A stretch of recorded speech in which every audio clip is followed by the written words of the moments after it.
From Hollywood, it's time now for...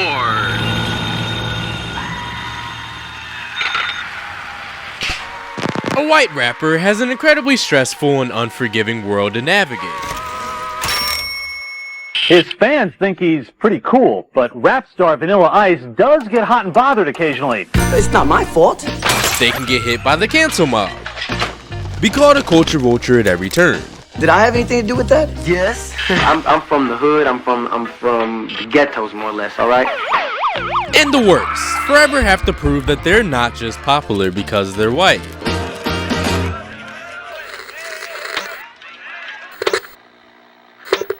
I mean, there's an abundance of reasons why white rappers don't survive long in the industry. And yet, they only have themselves to blame. King of the air with the deaf female. Rhyming and stealing with the precious air. Because at a certain point, there was no controversy. They were accepted, simply loved by the masses. Passionate artists with no insecurities creating original music. But of course, that never lasts for too long. A couple individuals saw hip-hop as the new fad, a cash grab, and inevitably somehow those same soulless, money-hungry, unappreciative people messed it all up. At that point, what was cool to me was the money. I sold out. They got too greedy. With this power, inevitably comes corruption. Well, rap is not music, for one thing. I mean, it isn't music, you know, it's talking. It's not music. And now here we are, in a world where white rappers can never catch a break. A world where white rappers were seemingly taken advantage of. I was young, manipulated, and I was a puppet.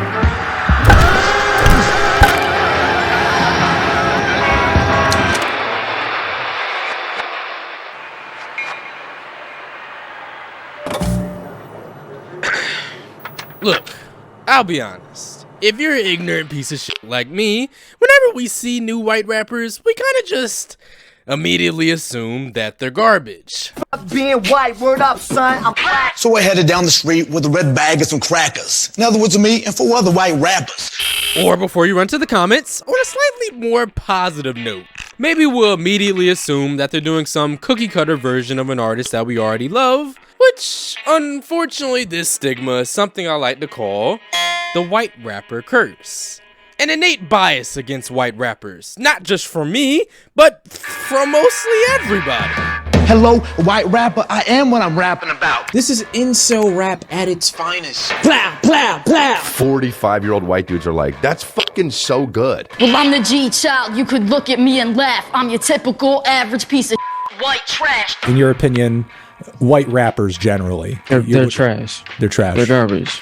They've even become the butt of the joke in TV shows and movies. They're white. White rap? I don't think so. I can't go back to the skateboard idiots, the white rappers, and all those sweaty dummies with their backwards hats.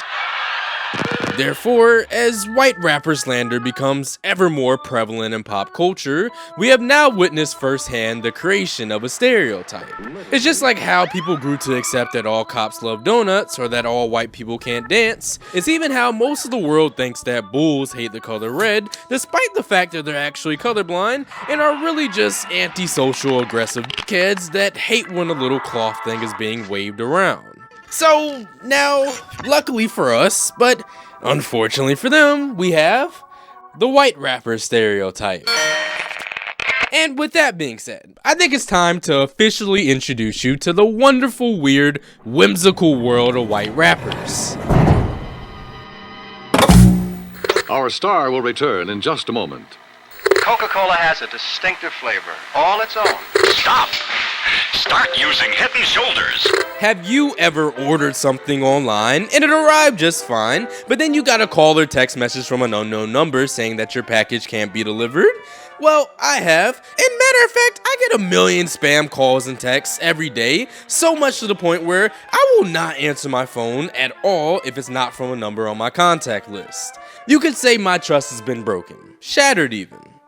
However, now, I know the real reason why I keep receiving all these scam calls and texts is because the big companies we interact with on the daily just can't keep all of our data safe. I mean, AT&T even revealed recently that nearly all their customers' call and text records have been exposed in a massive data breach. So, what can you do to protect yourself? Well, thanks to Aura, the sponsor of today's video, they'll alert me if they find my phone number or any other sensitive information have been compromised. I even also get things like transaction monitoring, a VPN, and identity theft insurance. And luckily now, I'm technically not just ignoring the potentially important calls that I receive daily, because with Aura, I also get their call assistant that will pretty much answer the calls for me to see if they're scams or not.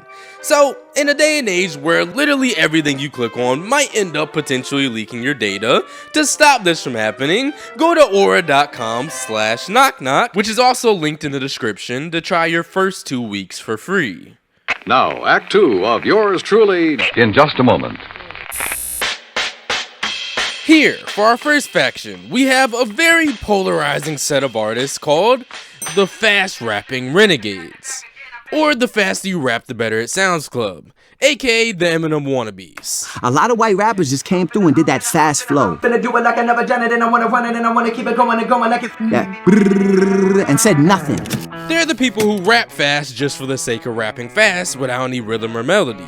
They're the people who try to take what Eminem did and just throw all the creativity out the window. Like, okay, we get it. You can rap fast. It's basically like watching somebody jerk off fast at this point. It's not that impressive. With their leader being Tom MacDonald, the political right-wing conservative rapper who's kind of like rap music for middle-aged white people who don't really like rap music at all, but for some strange reason, he's their one exception. Tom and his brothers, NF, Logic, and plenty other unknown aspiring white rappers are the gasoline to the nasty stereotype of fast rappers. And now here we have my personal favorite and biggest faction called the Well-Intentioned Cornballs. And of course in this group you'll find the corny stereotype that rappers like Malcolm Moore, MGK, Riff Raff, and their leader Logic share. These artists typically don't hurt or harm anybody but themselves and or their reputation. They're intentionally funny, however at the same time painfully unself-aware. The end of white supremacy is not the end of me, it's the beginning of we. So come on, let's get free. So there you have it, the Well-Intentioned Cornballs. And now, lastly, we have a group of blood-sucking parasites, commonly known as the Culture Vultures. Which this faction consists of a lot of things. The fake dreads, the fake accents, and somehow fake life stories. However, what's different about this group is that the people I listed prior to now are actually still good human beings. But in this faction over here, these are a PR nightmare for the white rapper community. And so, with deep regret, I present you the living, breathing, walking definition of a culture vulture, Kid Rock. A man who started life as a rich little kid that eventually decided he wanted to try his hand in the music industry. But since he had no talent or life story that people could relate to, Kid Rock became a leech. The white boy that took field trips from his mansion to the inner cities, who gained his first record deal off the life stories of other people. Yet, when the inevitable day came where he got dropped from his label and couldn't leech off the culture anymore, to gain back his relevance, he began to represent and perpetuate everything that went against the people that originally made him. Kid Rock is the tip of the ugly iceberg of white supremacy, and it's an insult to Detroit to bring that punk in here. He pretty much went from cosplaying as a poor nigga from Detroit to a Confederate flag-toting hillbilly, making Captain Kid Rock and his cadets, Slim Jesus, Stitches, and Lomabu, the perfect meathead mascots for their crew, the Culture Vultures.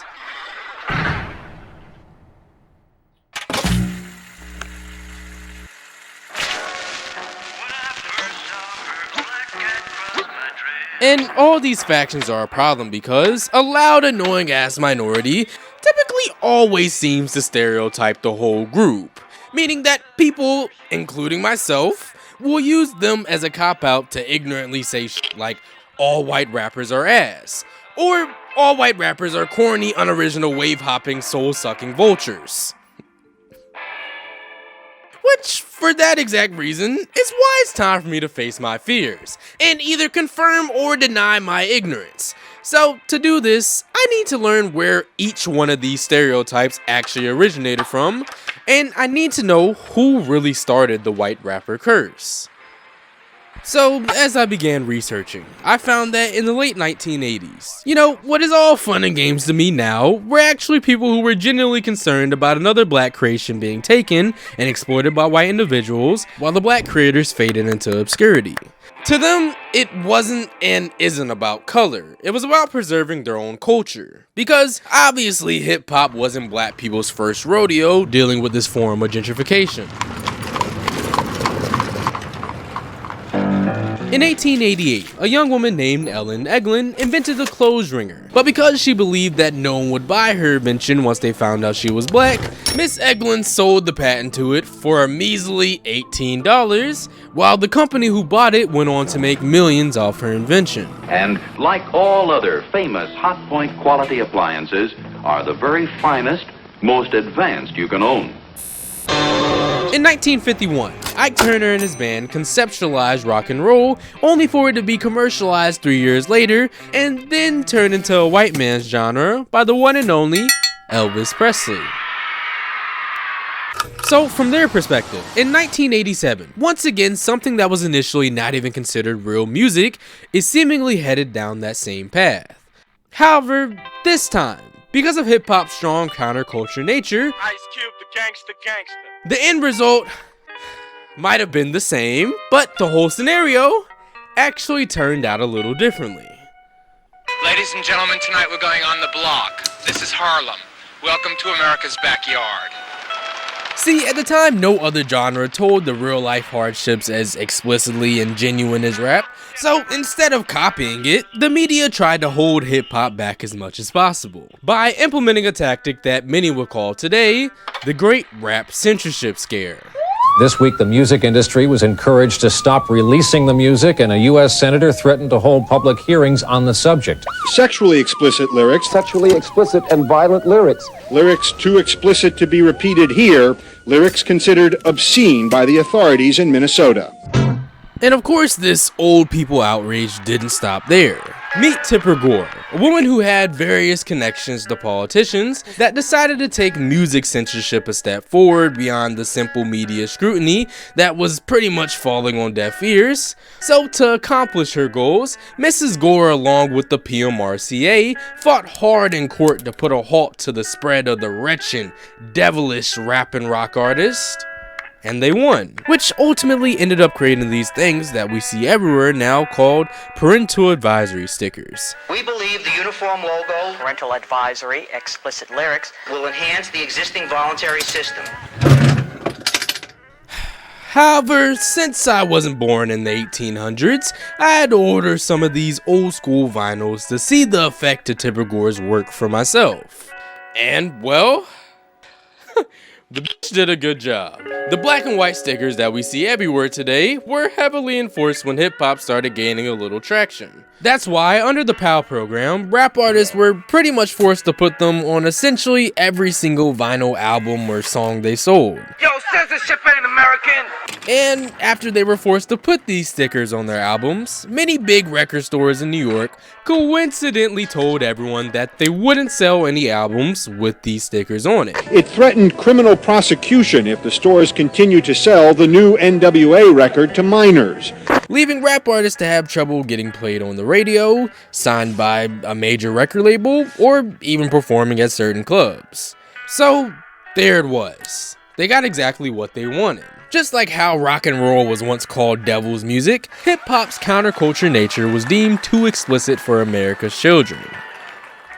But what they didn't expect was that, in the stores where these explicit, X-rated, demonic vinyls were still sold, the stickers only made people want them even more. So, in the 1990s, after all the attempts to suppress hip-hop, the controversy did nothing but make the genre grow bigger.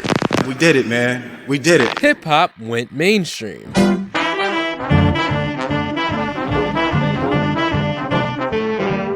It left the inner cities, and rap music was finally gracing the ears of suburbians like me, who, you know, let's say definitely weren't the initial target audience. I mean, you had little Jimmys and Samanthas secretly listening to it all across America, who were attracted by the big chains, the flashy cars, and desperate groupies.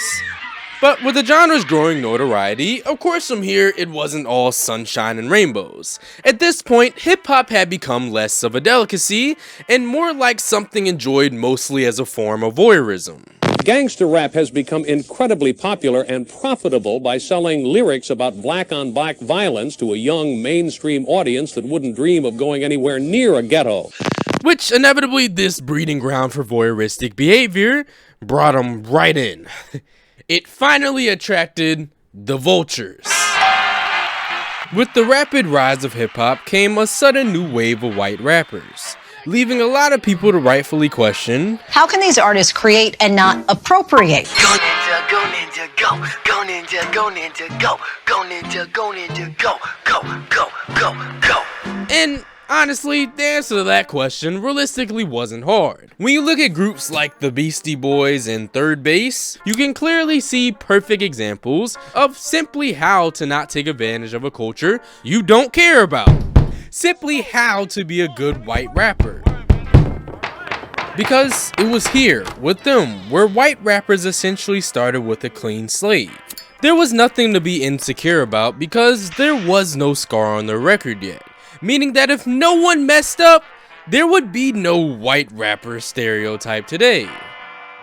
But with all good things in life, it only takes one bad apple to fuck it all up. Well, you know, there's always going to be a bad apple in the bunch. I'm a prime suspect to be picked on, and they're picking on me. I mean, that's all there is to it. This is the moment hundreds of hysterical fans have been waiting for, the chance to catch a glimpse of the wickedest rapper of them all, 22-year-old Vanilla Ice. And yes, that bad apple's name was Van Winkle, or better known as Vanilla Ice! Vanilla Ice! Vanilla Ice! Van Winkle was one of the very first gimmick rappers. He was simply capitalizing on a trend that was rapidly growing. And coincidentally, at no fault of his own, luckily for Mr. Winkle, he was chosen to become the first palpable white face to save the genre that was currently being labeled too dangerous for America's children to listen to. Which, this is just one of the many reasons why he's the perfect example of yet another term I would like to introduce to you: the black golfer phenomenon. Now, what the fuck is that, you might ask? Well, to be fair, you actually see this in a lot of things.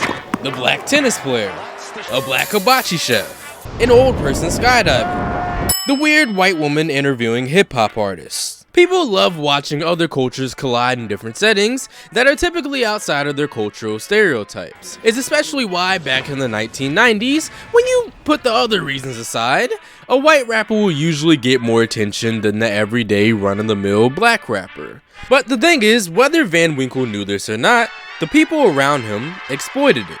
He became the first case of simply being popular because he was a white guy rapping, and not a good rapper that just so happens to be white. There's a difference. Vanilla Ice had no connection to the culture he was profiting from.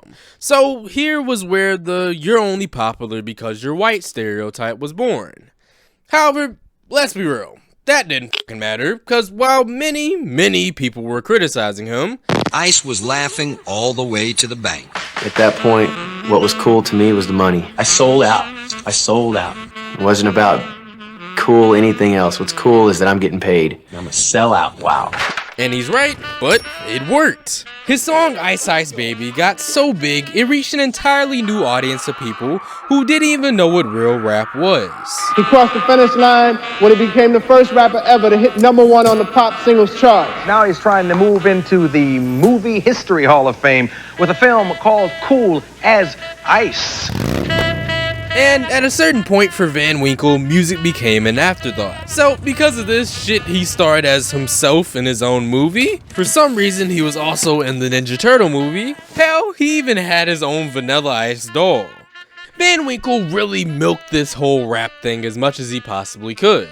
And fortunately for him, Vanilla Ice became a household name. This is Vanilla Ice. Now, a lot of people call my next guest the Elvis of rap because they like the way he looks and dances. I call Vanilla Ice Elvis because I wish he were dead. Please welcome Vanilla Ice. Yet, still, with all of this money, fame, and success, like many of his future white rapper peers, Van Winkle was very, very insecure. Though he made millions, Ice never earned what he truly desired, a reputation as a legitimate rap artist. What do the black rap artists think of you? Do they regard you seriously? Do they like your work? Do you know? Well, they, as in general, I don't know about they. Certain ones do, certain I'm sure don't. He had everything he ever wanted, and the fans to match, but for some strange reason, Vanilla could never truly gain the respect of his peers. And it honestly got to a point where he just decided, f it, f them, f all of you. Maybe it's time for me to just embrace the hate. And if I make my music, I'm gonna make it the way I want to make it. If it offends anybody, good.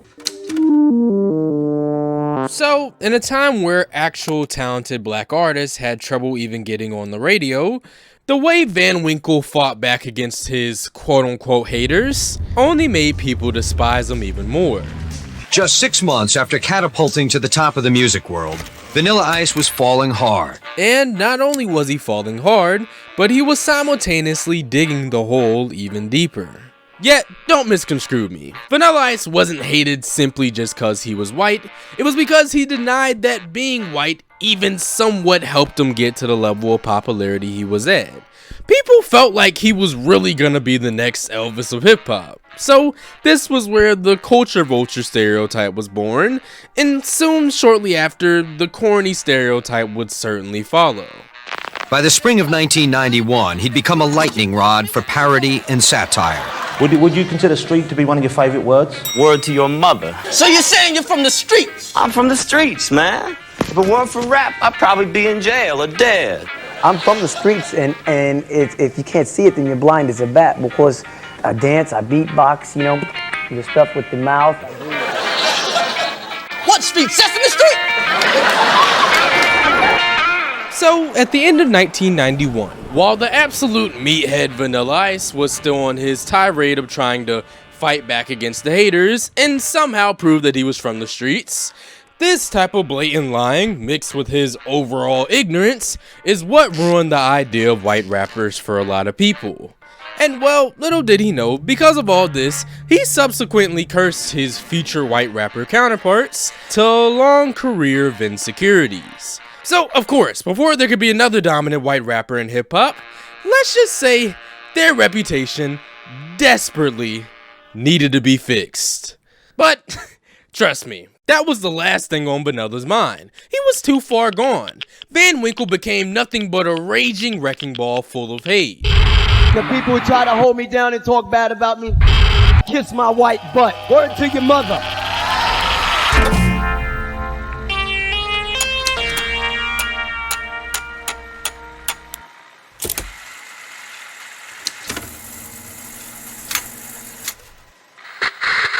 We haven't really seen a white face in hip-hop in a long time.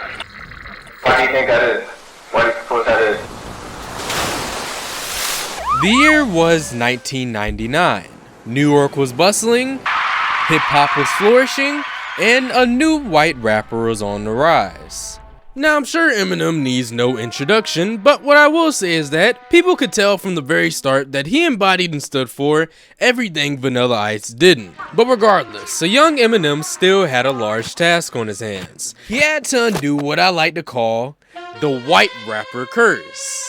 Now, this curse includes instantly being looked at as corny, always getting called a culture vulture, forever being labeled a grifter or gimmick rapper, and once again the oh-so-dreaded "you're only successful because you're white" comments, all happening without people even giving your music a chance. Make some noise! And the curse is also why, for most of the 1990s, there weren't really any successful mainstream white rappers. Meaning, of course, there were people that tried, yet obviously just the mere presence of Vanilla Ice's failure cock-blocked everyone else from their blessings. Yeah, if you were black and you had some talent, you might make it. But if you were white, no way. Wasn't a chance. But the thing is, Eminem understood this. What more can I say to that than that a lot of white people don't got it, and a few do.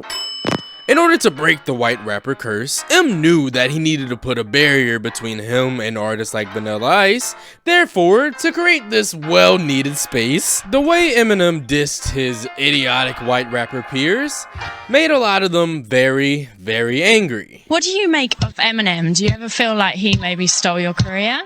He didn't steal any of my career. He would have to sell about 50 billion more records to even catch me. And, well, at the time, what a slightly older Van Winkle didn't know was that what he joked about would be exactly what happened. Please welcome rapper, producer, and actor Eminem! And Eminem, are you having fun? The Grammy goes to... Only one item can get signed. Mr. Controversy, Eminem! Eminem, yes! Marshall, thanks so much for being here today. Thanks for having me. And big surprise, the hidden key to all of his success was authenticity. See, Eminem never tried to be something that he wasn't. With or without hip-hop, he represented counterculture. Hey, hold on a minute, bitch! Everything you weren't supposed to do or say, trust me, M made sure he did it. He represented that angry side of people whose life wasn't just sunshine and rainbows. His lyrics are totally socially unacceptable. Which is, you know, vile misogyny and homophobia of the worst, most rancid, festering sort. I enjoy his music, but he scares me. No matter how much of a dickhead he was, white, black, and blue people loved Eminem. Because Eminem never complained about how hard it was to be white in hip-hop. He never became a soulless cash cow for a big record label. He didn't use hip-hop as a stepping stone and then turn into a pop star. He broke the curse by simply being himself. And besides from, like, you know, wanting to kill his mom, M didn't really fall into any of the white rapper stereotypes. Eminem felt like a real person with real emotions who represented the real side of life, Will Smith! and not the fake Hollywood version of it. Which is why Will Smith was the exact Hollywood goody two-shoes Eminem hated. He dissed the whole genre of rap. He dissed gangster rap music. I never killed nobody in none of my records. I don't use no profanity in none of my records, and still I managed to get up here. To Eminem, people like Will Smith represented the exact system he fought hard to separate himself from. It's what caused him to be such a dickhead to the pop stars and his white rapper peers. Pretty much, M's counterculture nature made him fit in perfectly with hip-hop.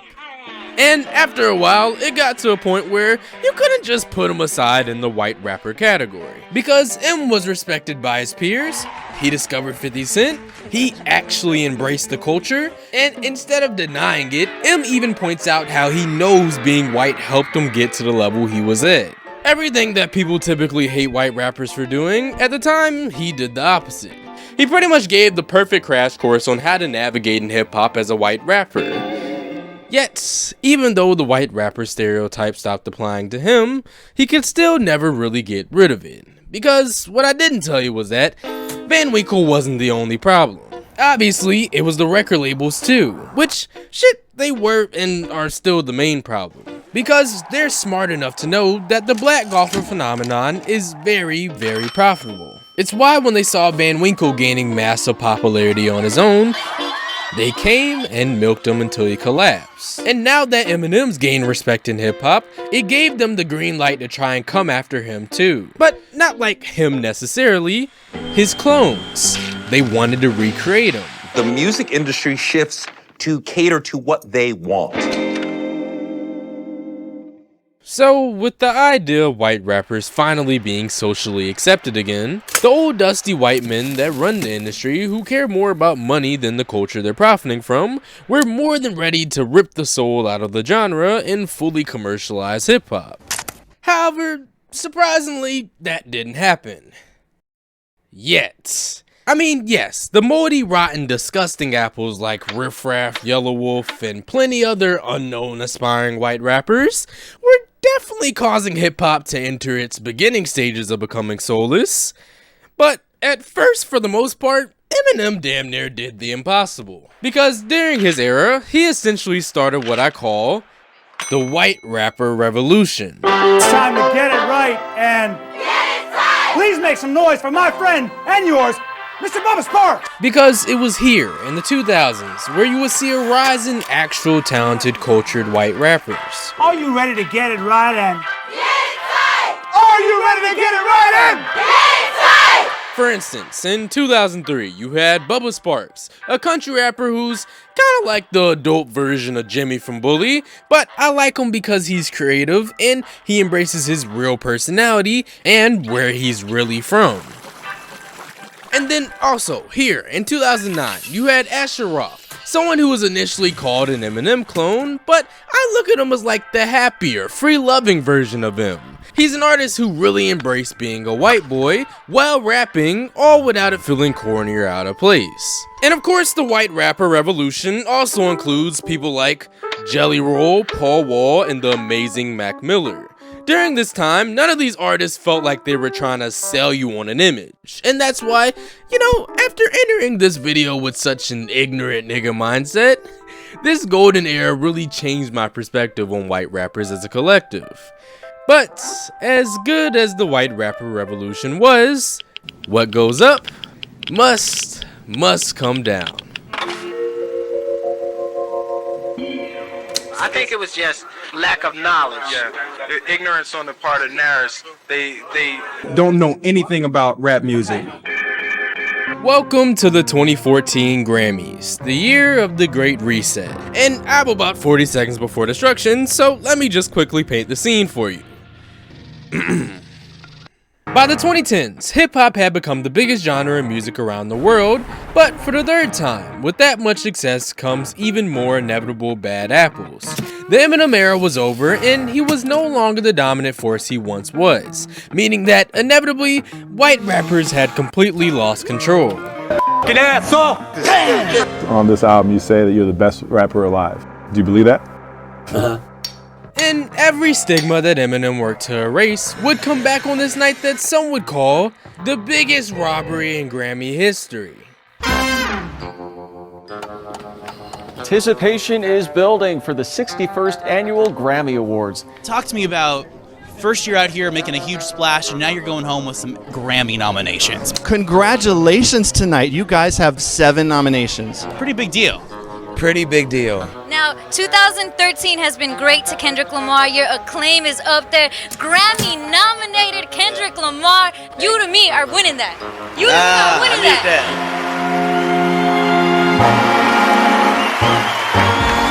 Welcome to the 56th Grammy Awards.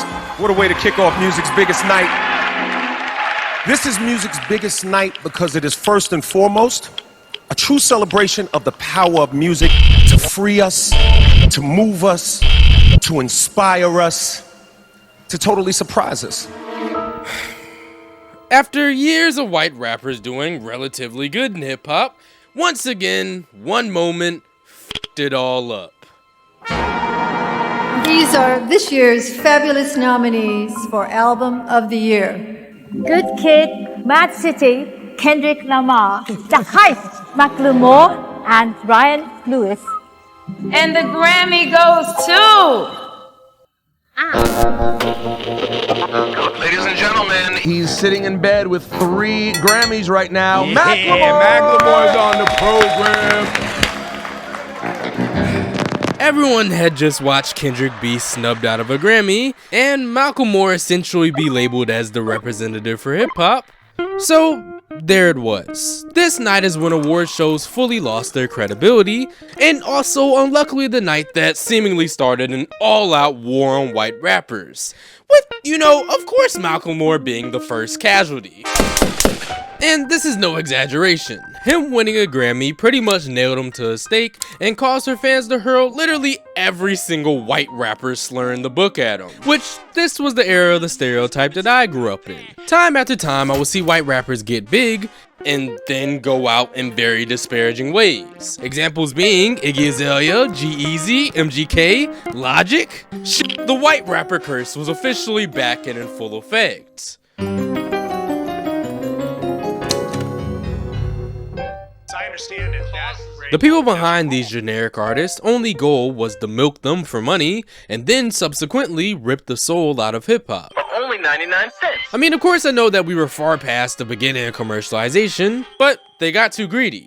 This period of time really shoved it right in everyone's faces. Because the record labels, the voting committees, boastfully showed that what mattered to them wasn't authenticity, it was marketing, branding, and popularity.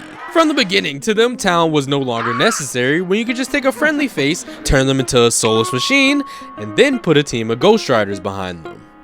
Meaning, this is why most white rappers of recent time have been used as just giant life-size pawns in order to chase the black golfer phenomenon. Their one and only dream of having the sole white artist in a predominantly black industry. Which, in their world, this isn't necessarily evil because this is what all business is about. Find what and where the hole is and fill it. However, even if they haven't found the next Eminem yet, they still got exactly what they wanted. Whenever their cash cows crash and burn, they leave them out to dry, hoping we believe the real Vultures were the horrible white artist, when all this time it was really them. You've got mail.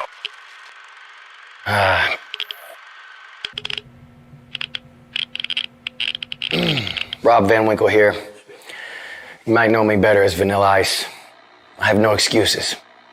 I'm sorry for the hairdos, baggy pants, the scandals, the lies, the gangs, and I'm sorry about the music. I'm sorry. I was young, manipulated, and I was a puppet. Okay.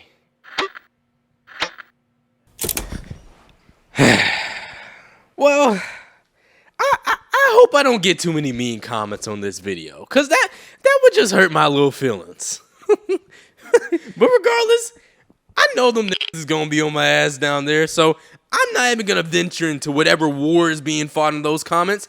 I won't be a part of it. I'm not gonna venture down there and have to put my hands on one of them.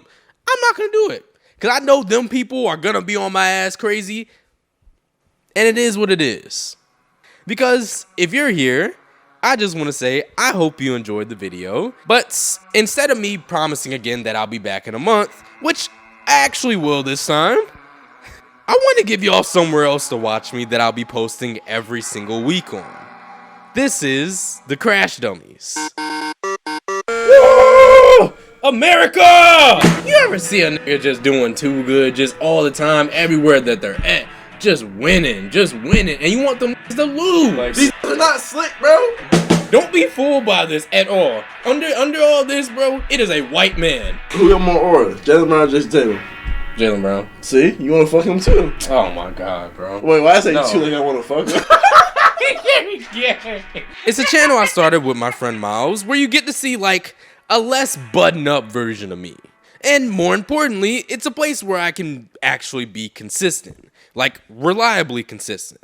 Which, it'll also help me be consistent here too.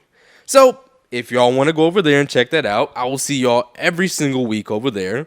I promise. But if y'all don't, I will hopefully see y'all here in a month or so, where we're going to be talking about the orange juice conspiracy.